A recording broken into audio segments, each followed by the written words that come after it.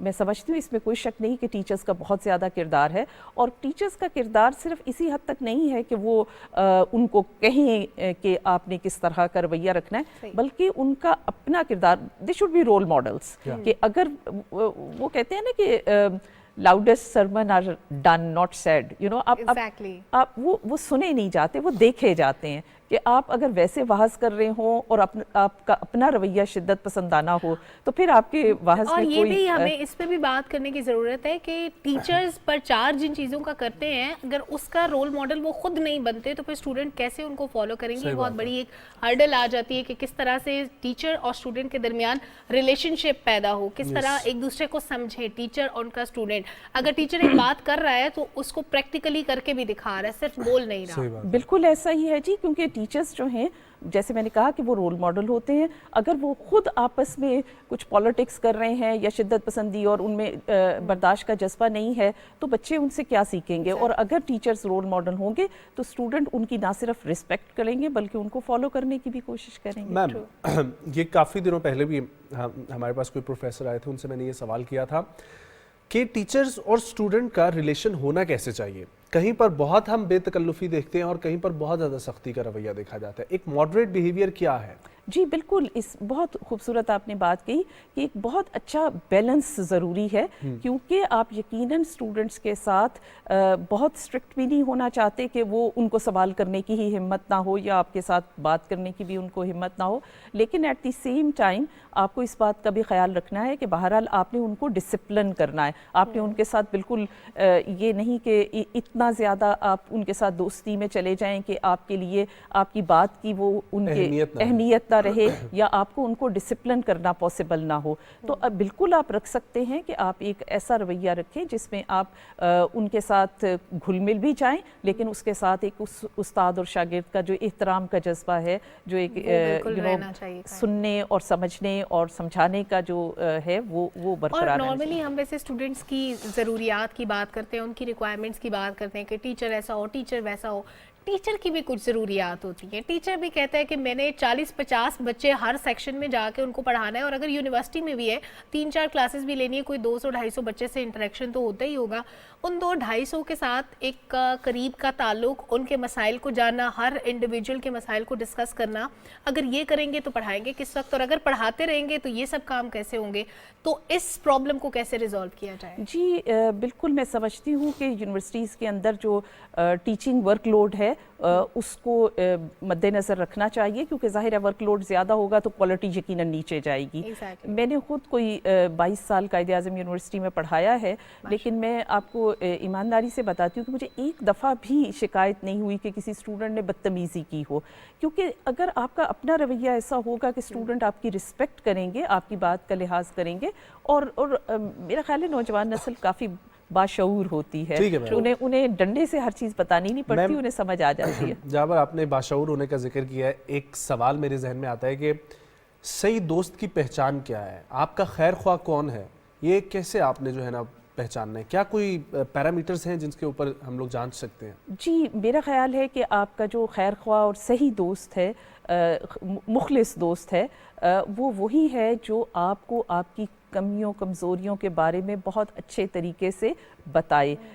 مطلب یہ ہے کہ وہ ضروری نہیں کہ وہ آپ کو اوفینڈ کرے, لیکن وہ آپ کے اندر اگر کوئی خامی ہے, یقیناً آپ کی خوبیوں کی تعریف بھی کرے, اور اس کے ساتھ ساتھ اگر آپ کے اندر کوئی خامی ہے جو اس کو لگتا ہے کہ آپ کے اندر امپرومنٹ کی ضرورت ہے, تو اس کو بہت اچھے طریقے سے آپ کو بتائے. تو میرا خیال ہے کہ وہ بہترین مخلص دوست ہے. مخلص دوست ہمیں ڈھونڈنے بھی چاہیے, کیونکہ جب ایسی سٹیجز آتی ہیں زندگی میں, جیسے یونیورسٹی اسٹوڈنٹس کی بات ہے, اگر اچھے دوست ہوں گے تو وہ بہتر طور پہ آپ کی فیملی کو بھی انفارم کر سکتے ہیں کہ آپ کن ایکٹیویٹیز میں انوالو ہیں. لیکن بشرا صاحبہ یہ بھی فرمائیے گا کہ جب ایک اسٹوڈنٹ کسی ایسی ایکٹیویٹی میں انوالو ہوتا ہے جس میں نہیں ہونا چاہیے, جو ملک دشمن ہو سکتی ہے, جو معاشرے کی دشمن ہو سکتی ہے, جو فیملی کی دشمن ہو سکتی ہے, وہ کچھ بھی ہو سکتا ہے, کوئی بھی ایکسٹریم رویہ کسی بھی گروپ کے ساتھ وہ اٹھ بیٹھ رہے ہیں, چاہے وہ خدا نخواستہ کوئی منشیات سے متعلق کوئی ایسا گروہ ہے جو سپلائی کرتا ہے یا ان کو ایڈکٹ بنا رہا ہے, یا پھر وہ کوئی دہشت گرد گروہ ہے. اس صورت میں اسٹوڈنٹس اپنے اعصاب کو اسمبلڈ کیسے رکھیں, کیسے ان لوگوں کے ساتھ ڈیل کریں, اور کیسے اپنے آپ کو ان چیزوں سے بچائیں, کیونکہ جب ایسے لوگ اپروچ کرتے ہیں وہ ڈراتے بھی ہیں, وہ دھمکاتے بھی ہیں, لالچ بھی دیتے ہیں, ان کے پاس بہت سے ٹیکٹکس ہوتے ہیں. جی میرا خیال ہے کہ یہ بہت اہم بات ہے کہ اگر کسی اسٹوڈنٹ کو یہ پتہ چلتا ہے کہ کوئی ان کا دوست یا ان کا کلاس فیلو کسی ایسی ایکٹیویٹی میں انوالوڈ ہے, تو انہیں یقیناً ہر یونیورسٹی کے اندر ڈائریکٹر اسٹوڈنٹ افیئرس ہوتے ہیں, اساتذہ ایسے ہوتے ہیں جن کے نالج میں یہ بات لانی چاہیے تاکہ وہ صحیح طریقے سے ان کو ٹیکل کر سکیں, کیونکہ یہ کسی اسٹوڈنٹ کے خود سے ٹیکل کرنے والی بات نہیں ہے. اور اس کے علاوہ ہو سکتا ہے کہ اس اسٹوڈنٹ کو کوئی پروفیشنل ہیلپ کی بھی ضرورت ہو, جیسے منشیات کے حوالے سے. تو میرا خیال یہ ہے کہ ایک اچھا دوست, ایک اچھا کلاس فیلو وہی ہے جو اپنے طور پہ اگر ان کو سمجھا سکتا ہے, لیکن اکثر کیسز میں چیزیں اتنی ایکسٹریم پہ ہوتی ہیں کہ اس کے اپنے بس کی وہ بات نہیں ہوتی ہے, تو وہ ایک ریلیونٹ آفس کو یا ریلیونٹ جو بھی فوکل پرسن ہے اس کام کے لیے یونیورسٹی کے اندر ڈیزگنیٹڈ, ان کو انفارم کریں. اچھا میم, اگر ایک اوور آل بات کی جائے, سو آپ کو یہ ایکسٹریمزم یونیورسٹیز کے اندر کس لیول پر نظر آتا ہے؟ 50% ابو ہے یا 50% کم ہے, 70%, 80% ہیں بچے یا؟ ویل میرا خیال ہے ویسے تو یہ ہے کہ it varies from institution to institution, کہ یقیناً کچھ ادارے ایسے ہیں جو زیادہ ڈسپلنڈ ہیں اور وہاں پہ آپ کو بہت کم مسائل نظر آتے ہیں, اور کچھ ادارے ایسے ہیں جہاں پہ زیادہ مسائل نظر آتے ہیں. لیکن I don't want to accept کہ more than 50% ہے. I'm sure کہ یہ عموماً ان کا نمبر کم ہوتا ہے, لیکن چونکہ ان کی نیوسنس ویلیو بہت زیادہ ہوتی ہے, اس کی وجہ سے وہ آپ کو بہت زیادہ ان کا امپیکٹ نظر آتا ہے. سو میم, میرا ایک نا ایگزسٹنس کی ایک ہماری تھیوری ہوتی ہے, ایک اپروچ ہوتی ہے کہ ایگزسٹنس کسی بھی چیز کی میٹر کرتی ہے.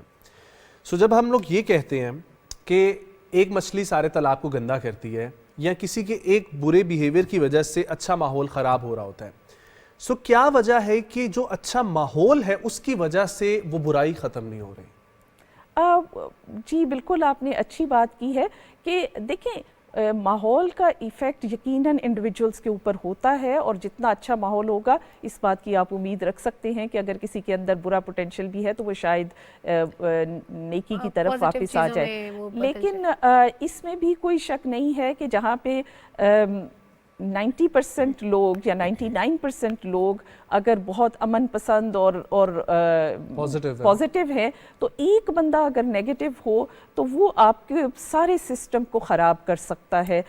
اور انفارچونیٹلی ہمارے میڈیا کے اوپر بھی کبھی یہ خبر نہیں آتی ہے کہ 99% لوگ جو ہیں انہوں نے کوئی غلط حرکت نہیں کی. وہ ایک بندہ جو غلط حرکت کرتا ہے اس کا چونکہ امپیکٹ ایسا ہوتا ہے کہ وہ پھر ظاہر ہے کہ آپ کو میڈیا کے اوپر بھی اس کا امپیکٹ نظر آتا ہے. اچھا, ایکسٹرا کریکولر ایکٹیویٹیز, ان پہ ہم تقریباً ہر پروگرام میں ڈسکس کرتے ہیں کہ یہ بہت ضروری ہوتی ہیں. ہمارا مقصد یہ ہوتا ہے کہ اویئرنیس کریٹ کریں.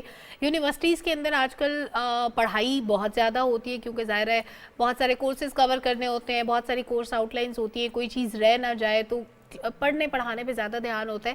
لیکن ایک زمانے میں ہمارے ڈرامیٹک کلب ہوا کرتے تھے, اسپیچز ہوتی تھی, مکالمے, مشاعرے, بڑا کچھ ہوتا تھا, بڑی اچھی ایکٹیویٹیز تھی جو اسٹوڈنٹس کے ایکسپوجر کے لیے, ان کے نالج کے لیے, ان کی کریکٹر بلڈنگ کے لیے بھی ضروری تھی. اب ایسا نہیں ہے, بہت سی یونیورسٹیز میں آپ دیکھتے ہیں کہ اب یہ چیزیں ختم ہوتی جا رہی ہیں, تو یہ کتنا ضروری ہے؟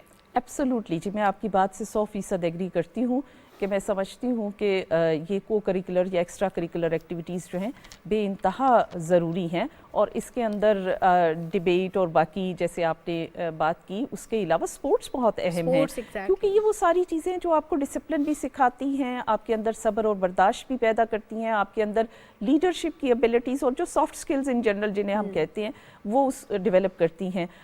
ہم اپنی یونیورسٹی میں تو Lahore college for women university میں اس پر بہت زیادہ توجہ دیتے ہیں، اور ہماری بہت ساری سپورٹس اور دیگر ایکٹیویٹیز جو ہیں وہ ہر وقت چلتی رہتی ہیں۔ بلکہ کل ابھی ہمارے ایک ورکشاپ چل رہی تھی which was about conflict resolution, مطلب very relevant to what you are talking about۔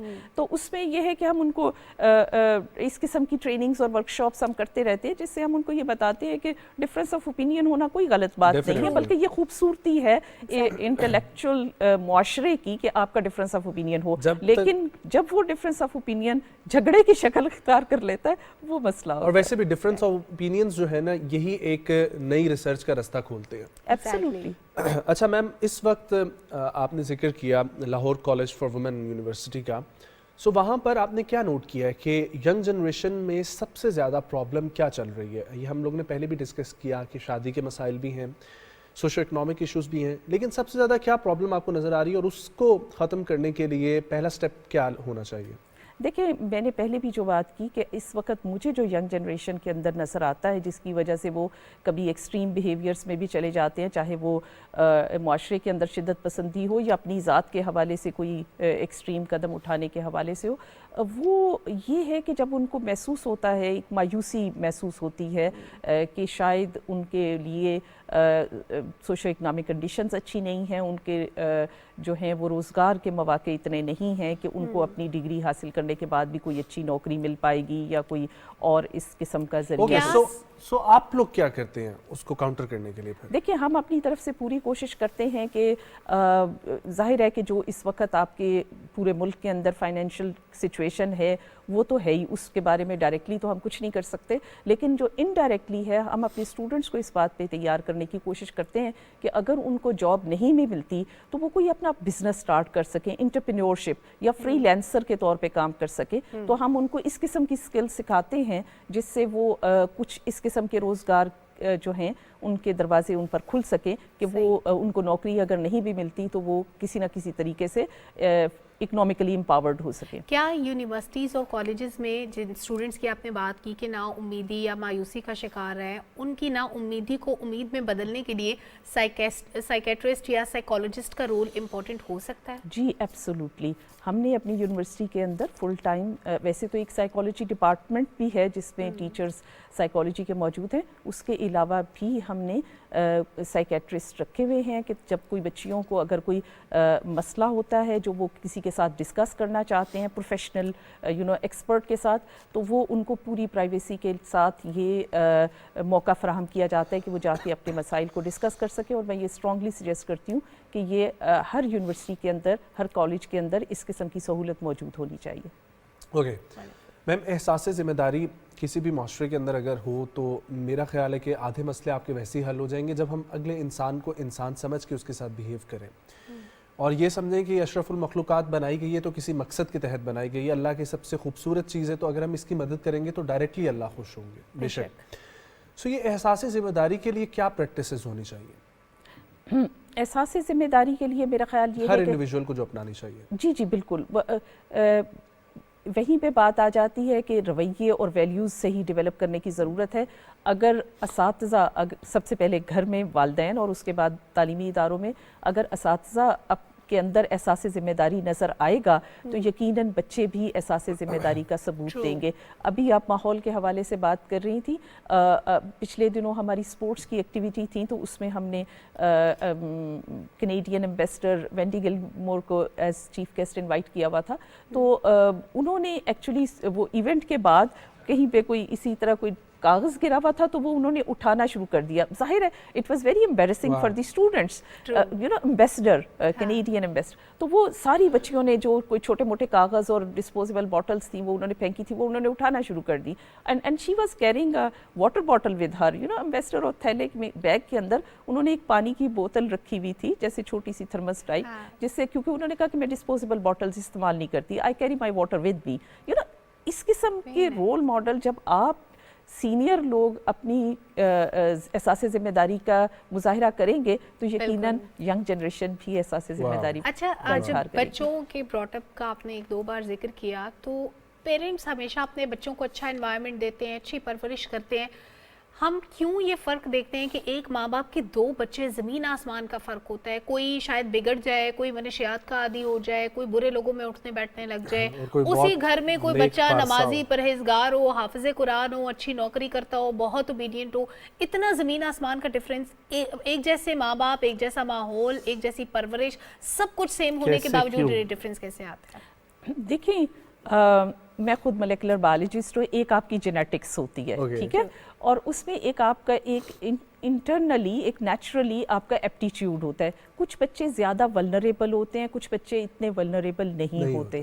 تو اس وجہ سے ایک ماحول کے اندر گھر کے اندر تو ایک ماحول ہے, لیکن جب وہ گھر سے باہر جاتے ہیں تو وہاں پہ وہ کس قسم کے بچوں کے ساتھ اٹھتے بیٹھتے ہیں, ظاہر ہے وہ ماحول اس پہ ڈفر کر سکتا ہے. تو اس وجہ سے ہر بچے کا ایک اپنا پوٹینشیل ہوتا ہے جس کو ذہن میں رکھنا چاہیے.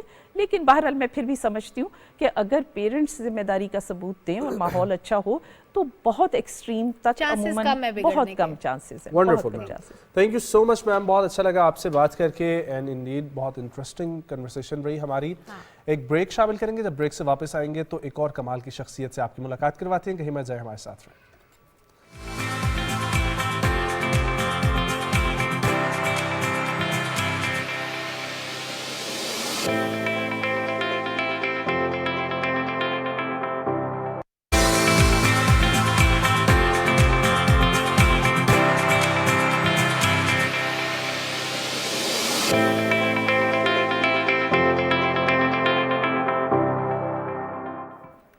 Welcome back. اب آپ کی ملاقات کراتے ہیں ایک ایسی شخصیت سے جنہوں نے پہلے پاکستانی کے طور پہ دبئی, عمان, سعودی عرب, قطر, بحرین, اردن اور ایران بذریعہ سڑک 15,000 کلومیٹر بیک پیک اور ہچ ہائکنگ 90 دنوں میں مکمل کی.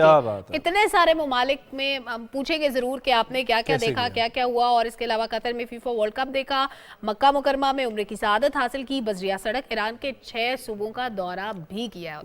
سو ہم آپ کو ملوا رہے ہیں جی ہچ ہائکنگ اور بیک پیکنگ کے شوقین جو ہے وہ یہ شخصیت ہیں. اور اس سے پہلے یہ جو ابھی ریسنٹ ٹرپ تھا اس کا ہم نے ذکر کیا, لیکن اس سے پہلے یہ رشیا اور سوویت یونین کی جو اسٹیٹس ہیں وہاں سے بھی وزٹ کر کے آ چکے ہیں, وہ ان کا پہلا ٹرپ تھا. سو ہم آپ کو ملواتے ہیں, ہمارے ساتھ موجود ہیں اسٹوڈیو میں محمد طاہر خان. السلام علیکم. وعلیکم السلام, بہت شکریہ. الحمدللہ میں بہت زبردست. اوکے, سو انیشیل آئیڈیا کیا تھا, کس سے آپ کو یہ انسپریشن ملی ہچ ہائکنگ کی؟ بیسیکلی 2018 کی بات ہے. 2018 میں میں پاکستان میں کچھ فارنرز کو ہوسٹ کر رہا تھا اسلام آباد میں. تو جب میری ان سے ملاقات ہوئی تو وہ ہچ ہائکنگ کر کے آئے ہوئے تھے فن لینڈ سے پاکستان وایا یورپ, ٹرکی, ایران, اس روٹ سے. تو جب مجھے ان کی سٹوری جاننے کا موقع ملا اور مجھے پتہ چلا کہ یہ چیز بھی پاسبل ہے, اور جب ان سے میں نے بات چیت کی تو پتہ چلا یہ چیز اکنامیکل وے میں بھی کی جا سکتی ہے اور بہت اچھے طریقے سے کی جا سکتی ہے. تب مجھے موٹیویشن ملی اور میں نے کہا کہ میں بھی لائف میں کبھی ٹرائی کروں گا. سو پہلا ٹرپ کون سا تھا آپ کا؟ پہلا ٹرپ میرا 2018 میں Russia during FIFA world cup تھا. تو اس ٹرپ میں نے رشیا سے لے کے بیلاروس اور ماسکو ٹو ولادیووسٹک, جو کہ دنیا کی لانگسٹ ٹرین جرنی ہے, 14 دن میں نے وہ کمپلیٹ کی. اور دین میں وہاں سے پھر بائی روڈ جو ہے تھرو آؤٹ میں آتا گیا آذربائیجان, ایران, اور پھر ایران سے پاکستان, اور وہ 29,000 کلومیٹر کی جرنی تھی جو میں نے کمپلیٹ کی 42 ڈیز میں. کیا بات ہے. اچھا, اب ذرا آپ نے یہ تو پہلا ٹرپ تو بتا دیا, اب میں اور نجم آپ کو بالکل انٹرپٹ نہیں کریں گے, تفصیل سے ان 90 دنوں کا سفر بتائیں, دل کھول کے بولیں, پلیٹ فارم از یورز. تو یہ جو سفر تھا بیسیکلی اس کی میری پلاننگ کوئی 6 مہینے پہلے سے میں نے پلان کیا ہوا تھا اس کو, اور میں ایگزیکیوٹ کرنا چاہ رہا تھا, لیکن مسئلے بہت زیادہ چیلنجز تھے ویزا کو لے کے اور باقی چیزیں.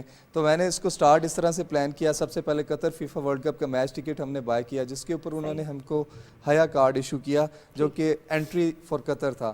اس کے بعد پھر ہمیں جو ہے اپلائی کرنے تھے separate visas for Dubai, Oman, سعودیہ, جارڈن اینڈ بحرین. تو جب مزید انفارمیشن پتہ چلی مجھے تو اس سے اندازہ ہوا کہ جارڈن اور بحرین کا ویزا آن ارائیول ہے فار پاکستانی پاسپورٹ, سو وہ ہرڈل تو ہمارا کلیئر ہو گیا. تو پھر میں نے بجٹ کو دیکھا کہ how much budget I need for this whole trip. تو اس وقت تک میرا پلان تھا کہ 40 سے 50 دن میں میں یہ پورا ٹرپ کمپلیٹ کر لوں گا اور اس کو ایگزیکیوٹ کر لوں گا. لیکن جب میرا ٹرپ سٹارٹ ہوا تو پھر میں نے دیکھا کہ اچھا ٹرپ سٹارٹ ہوا, میرا خیال ہے یہیں سے ہم کہانی آگے بڑھائیں گے, ایک نیوز بریک لے لیتے ہیں, واپس آ کے ٹرپ سٹارٹ کریں گے دوبارہ. ڈیفینیٹلی ہمارے ساتھ رہیں.